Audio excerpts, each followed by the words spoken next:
আসলে আমাদের গ্রামের ভিডিও আছে না, গ্রামের ভিডিও শুধু গ্রামের মানা। আর শহরের মানুষে অনেকে আসপুস করে গ্রামের দৃশ্য দেখার জন্য। আসলে অনেকে গ্রামে এসে উপভোগ করে সৌন্দর্য, আর অনেকে দেখা গেছে কি এই টাউনে থেকে আসপুস করে। কত সুন্দর আমাদের গ্রামের ভিডিও। আসলে গ্রামের ভিউ অনেক ভালো লাগে, অনেকের কাছে হয়তো খারাপ লাগতে পারে, আর অনেকের কাছে অনেক ভালো লাগে।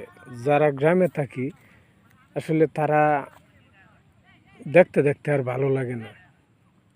আর শহর বন্দরে যারা থাকে তাদের ইচ্ছা যে গ্রামে যায়, গ্রামে গিয়া গ্রামের দৃশ্য উপভোগ করে। এই যে পানির মধ্যে অনেক রকমের মাছ আছে, এটি শুধু নদীর মাছ, আর শ্বাসের কোনো মাছ না এটি।